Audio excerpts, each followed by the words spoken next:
Hello friends, welcome to Avion Education. In this video, we are going to see CAR Section 2 Series F Part 3.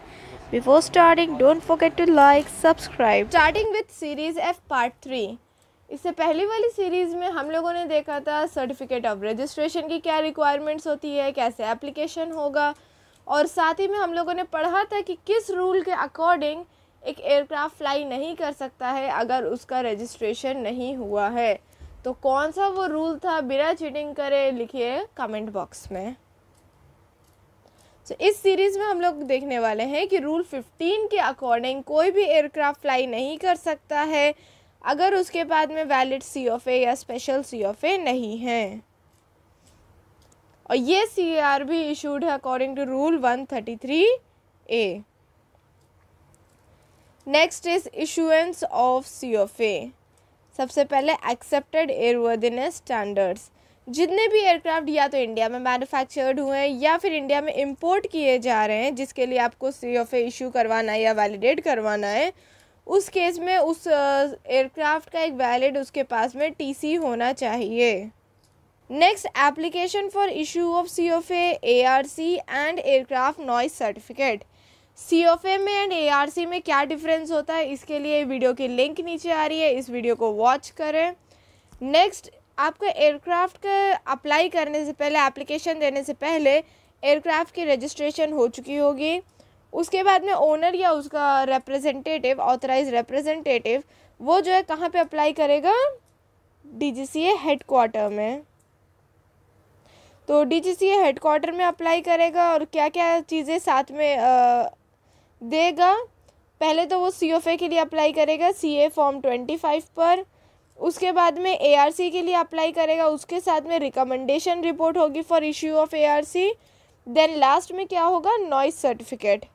इन 3 चीज़ों के लिए वो apply करेगा किसको, DGCA headquarter में। और ये एक कॉपी जो आपके एप्लीकेशन की होगी COFA और ARC की, सपोर्टिंग डॉक्यूमेंट के साथ में कहाँ पे आपको सबमिट करना है, RAO और सब RAO को।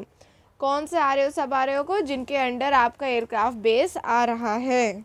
सो अभी जो हम लोगों ने डॉक्यूमेंट्स ऊपर देखे, उन डॉक्यूमेंट्स के साथ में कुछ एडिशनल बुक सर्टिफिकेट्स और डॉक्यूमेंट्स भी सबमिट करने होते हैं, और उसमें आपके आता है सबसे पहले तो पूरा फील्ड, आपकी कम्प्लीटली फील्ड लॉग बुक, उसमें पूरे रिकॉर्ड ऑफ मॉडिफिकेशन, एयरवर्दिनेस डायरेक्टिव, जितना भी काम हुआ है वो सभी होगा।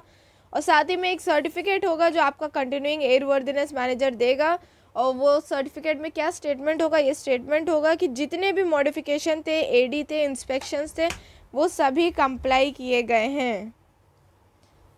इन केस अगर आपका एयरक्राफ्ट डिसमेंटल्ड कंडीशन में आ रहा है, किस कंडीशन में, डिसमेंटल्ड कंडीशन में आ रहा है, अब ये इम्पॉर्टेंट पॉइंट है। इन केस आपका एयरक्राफ्ट डिसमेंटल्ड कंडीशन में आ रहा है तो एक इरेक्शन सर्टिफिकेट होगा जो कि signed by an appropriately licensed person होगा, और उसी के साथ में आपका क्या होगा, एक फ़्लाइट टेस्ट रिपोर्ट होगी जो कि लाइसेंस्ड पायलट इशू करेगा।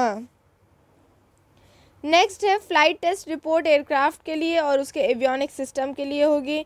एक इलेक्ट्रिकल लोड एनालिसिस होगा जिसमें जितने भी सर्विसेज हैं वो सब कवर हो रही हो, और अगर एयरक्राफ्ट में कोई मॉडिफिकेशन हुआ हो तो उसके बारे में भी उसमें लिखा हुआ हो। वेट एंड बैलेंस मैनुअल होना चाहिए मैन्युफैक्चरर की, वेट एंड बैलेंस शेड्यूल होना चाहिए, एम्प्टी वेट CG का लोकेशन जो कि है वो मेंशन्ड होना चाहिए। Then list of component giving details of component history for each major component listed in aircraft maintenance program, यानी जितने भी मेजर कंपोनेंट्स हैं उसमें जो आपने मेंटेनेंस की है या जो भी उसकी हिस्ट्री है, उसका एयरक्राफ्ट मेंटेनेंस प्रोग्राम में जो भी लिखा हुआ है डिटेल्स, वो पूरी लिस्ट होना चाहिए। Okay, so now next is issue of COFA and ARC। जब आपके एप्लीकेशन की जो रेसिप्ट है, मतलब आपका एप्लीकेशन आ गया है, CFR आ गया है, सारे डॉक्यूमेंट्स आ गए, तो जो आपका RAO एंड सब RAO है वो जो है सबसे पहला स्टेप क्या करेगा, एप्लीकेशन फॉर्म को रिव्यू करेगा। उसके बाद में आपके एयरक्राफ्ट के कॉन्फ़िगरेशन को देखेगा, उसके बाद में जो आपने डॉक्यूमेंटेशन दिया है उसका रिव्यू करेगा, और लास्ट स्टेप में एयरक्राफ्ट का इंस्पेक्शन करेगा। और जब ये सारी चीज़ें हो जाएंगी, वो सेटिस्फाइड हो जाएगा इन सब चीज़ों से, उसके बाद में क्या करेगा, जो आपका रिकमेंडेशन है, आपका जो रिकमेंडेशन है along with copy of completed COFA और ARC चेक लिस्ट, एक जैसे चेक लिस्ट होती है, उस पर लिखा होता है कि .1, .2, .3, .4 ये चेक हो गया, ये चेक हो गया, ये चेक हो गया, ये चेक हो गया, ये होती है आपकी चेक लिस्ट। सो एक चेक लिस्ट होगी, उनके बाद में COFA या ARC की चेक लिस्ट, और इसके साथ में आपका रिकमेंडेशन का रिपोर्ट, ये सभी किसको सेंड करा जाएगा, DGCA हेडक्वार्टर। किस लिए, इशू कौन करेगा, COFA एंड ARC।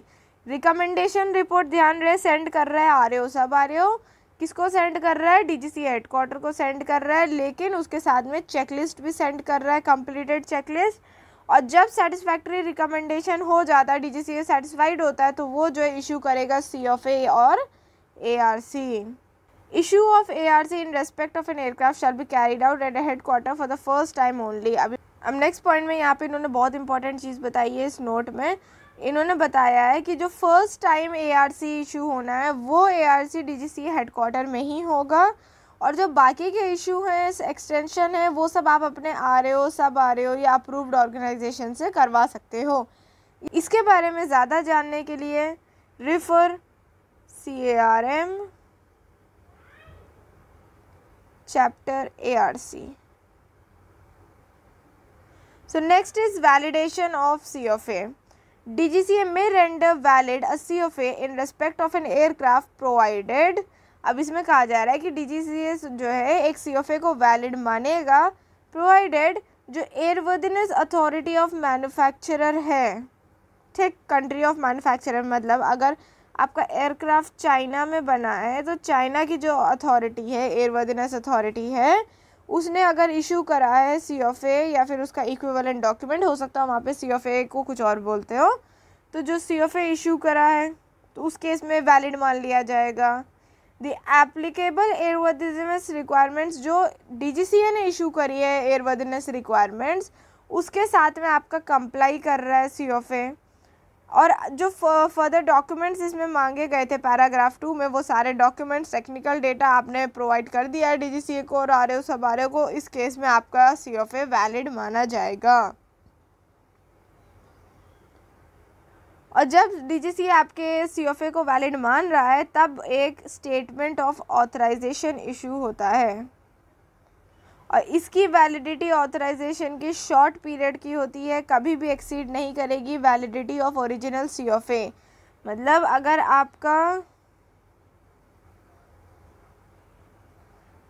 आपका जो क्या कहते हैं COFA है वो 1 ईयर के लिए वैलिड है, एग्जांपल दे रहे हैं, खाली 5 ईयर के लिए वैलिड है, तो आपका ये जो सर्टिफिकेट ऑफ ऑथराइजेशन है ये 5 ईयर से ज़्यादा के लिए नहीं होगा, हमेशा ओरिजिनल COFA से इसकी वैलिडिटी कम होगी।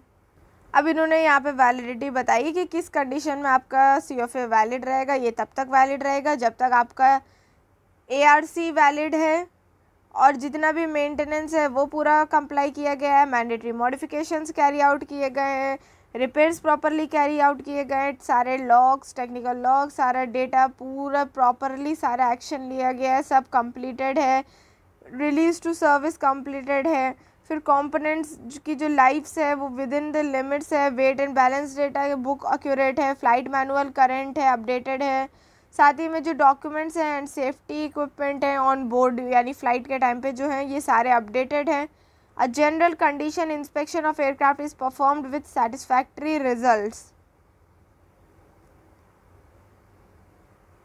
सो यहाँ पे जो ये पॉइंट्स थे ये इतने ज़्यादा इम्पॉर्टेंट नहीं थे, सिर्फ समझने के लिए बहुत थे। Now next is import of aircraft.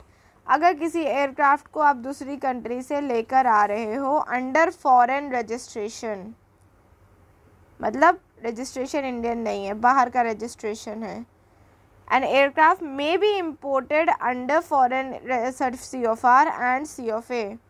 The Indian CFR and CFA shall be issued after aircraft arrives in India. यानी फॉरेन CFA है, फॉरेन CFR है, आप इंडिया में ला रहे हो, इंडिया में आने के बाद में उसको इंडियन CFR और CFA इशू किया जाएगा। अब अंडर इंडियन रजिस्ट्रेशन, अभी हम लोगों ने क्या केस देखा, अभी हम लोगों ने देखा फॉरेन रजिस्ट्रेशन, अब देखेंगे Indian registration. In case aircraft is imported under Indian registration, तो उस केस के लिए आपको DGCA के लिए फिज़िकल इंस्पेक्शन ताकि वो कर सके। किसका फिज़िकल इंस्पेक्शन? एयरक्राफ्ट को फिज़िकल इंस्पेक्शन कर सके फॉरेन लोकेशन में। यानी अगर आपका एयरक्राफ्ट चाइना में है और आपका उसका इंडियन रजिस्ट्रेशन हो चुका है, तो DGCA की टीम के लिए आपको ऑफिसर्स के लिए अरेंजमेंट करना है कि वो लोग आ सके चाइना में और आपके एयरक्राफ्ट का फिज़िकल इंस्पेक्शन करें, उसके बाद में उसको CFA एंड ARC इशू कर दें उस एयरक्राफ्ट के इंडिया आने से पहले। The DGCA officer issuing CFA at foreign location shall also, अब इसमें इन्होंने बोला है जो ऑफिसर वहाँ पे CFA इशू करने गया है, CFA के साथ ही साथ में वो एनुअल रिव्यू सर्टिफिकेट भी इशू करेगा। ये बहुत इंपॉर्टेंट पॉइंट है। The ARC validity in such a case may be limited to the arrival of aircraft, यानी कि इधर ये इंडिया है, ये चाइना से आपका एयरक्राफ्ट आया, इस बेस पे आ गया है, यहाँ तक ही इस एनुअल रिव्यू सर्टिफिकेट ARC की वैलिडिटी थी। यहाँ पर फिर से डिटेल्ड डॉक्यूमेंटेशन एंड इंस्पेक्शन होगा, उसके बाद में इसको ARC इशू होगी। और अब इन्होंने बताया है ऐसा केस, अब ये केस तो था जहाँ पे आपने टीम का इंतज़ाम कर लिया वहीं चाइना में। नेक्स्ट केस है अगर कोई ऐसा एयरक्राफ्ट जो कि इंडियन रजिस्ट्रेशन के अंडर आ रहा है, लेकिन इट इज़ नॉट पॉसिबल कि DGCA ऑफिसर्स वहाँ जाके इंस्पेक्शन कर पाए, तो इस केस के लिए एक स्पेशल फ़्लाइट परमिट इशू होती है। नए एयरक्राफ्ट को फर्स्ट डेस्टिनेशन में आने तक के लिए खाली इशू होती है ये। फर्स्ट डेस्टिनेशन यानी उसकी फ़र्स्ट लैंडिंग जैसे ही हो गई है, उस टाइम तक के लिए इसको क्या मिलता है? एक स्पेशल फ़्लाइट परमिट मिलती है। फिर इसमें इन्होंने बताया है इन सच अ केस, इस केस में DGCA क्या कहेगा, उसको डिटेल इंस्पेक्शन करनी पड़ेगी by an authorize person for issue of special flight permit. तो जो स्पेशल फ़्लाइट परमिट होएगी उसके लिए कुछ ऑपरेशनल लिमिटेशंस होंगे। और इस चीज़ के लिए आपको एक चीज़ और है, जितने भी स्टेट अथॉरिटीज़, मतलब अब जैसे आपका एयरक्राफ्ट है कहीं से आ रहा है, क्या कहते हैं, US से आ रहा है, US से आ रहा है इंडिया, ठीक, इंडिया से और US के बीच में आने में जितने भी कंट्रीज़ पड़ेंगी, स्टेट यानी कंट्रीज़, जितनी भी कंट्रीज़ पड़ेंगी उन सभी कंट्रीज़ की अथॉरिटी से आपको परमिशन लेनी पड़ेगी।